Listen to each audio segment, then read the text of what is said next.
Hey, guess what just made your move to Texas easier? Lower interest rates. Oh yeah, and lower property taxes. Whoop, whoop. Proposition 4 did pass by a landslide. So this means that Texas homeowners receive the gift of saving thousands on our property taxes. So to catch you up on what Proposition 4 is, homeowners now get to exempt $100,000 of their taxable home value instead of just the $40,000 that was in place for years. The home exemption is the portion of your home that cannot be taxed to pay for school tax. And so with this more than doubling, we are finally experiencing a much needed and well-deserved break in property taxes.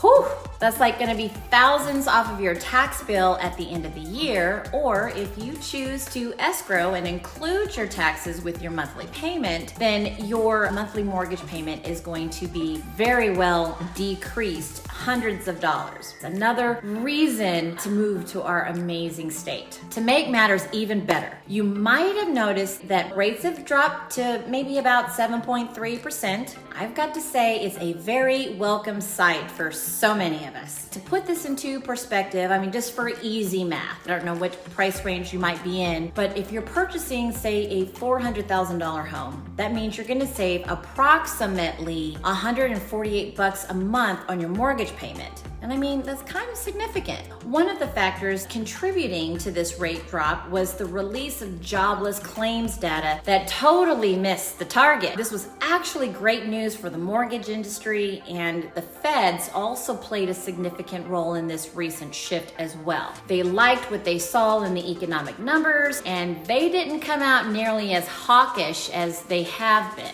These signs point towards the possibility that the economy just might be cooling down. However, it's worth noting that we could be nearing a recession, even though the feds are trying to engineer a soft landing and avoid a recession at all costs, which would be really nice. But they did raise rates quite rapidly, and the wave of that damage from those hikes is now starting to catch up, and we're all feeling it. For those who might not be aware, the economy is usually about 9 to 12 months to really see the full effects when the feds make changes to our interest rates. Now, the big question on everyone's minds is whether this recent rate dip is a sign that rates will start to trend down, or if it's just the market overreacting and we'll see rates go back up maybe this week or next week. The Fed is set to meet on December 12th and 13th, I believe. There is still time for them to add another rate hike. Personally, I believe that if they just hold off on further hikes, that we might see rates either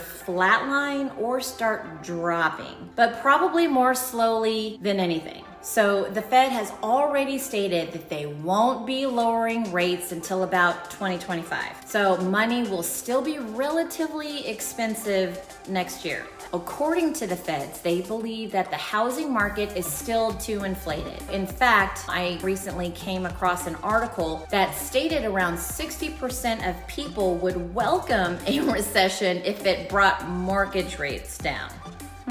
That's a significant number because, as we all know, a recession also impacts the overall economy and jobs. Affordable housing is undoubtedly at the forefront of people's minds. But there's also another factor that could drastically affect the market and interest rates. That's an ongoing conflict between Israel and Hamas. Now, Israel has been invading the Gaza Strip to stop Hamas, and tensions have just been escalating. Hezbollah on Israel's northern border has also been launching rockets. It's just further adding to the instability in the Middle East.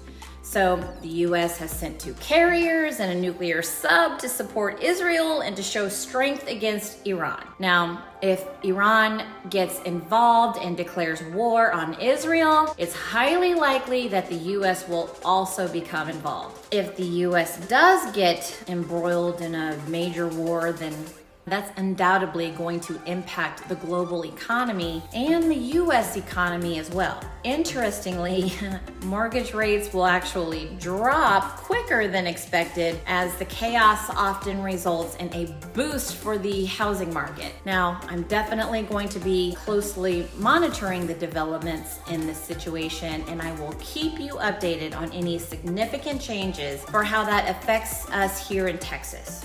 In the meantime, keep an eye out on those interest rates. Let's stay informed, and remember that I'm here to answer any questions that you might have about the real estate market here in Dallas-Fort Worth. If there is anything that you need to know about how to make your move and your transition here to the great state of Texas easier and a lot smarter and more strategic, definitely let me know how I can be here for you. Thank you so much.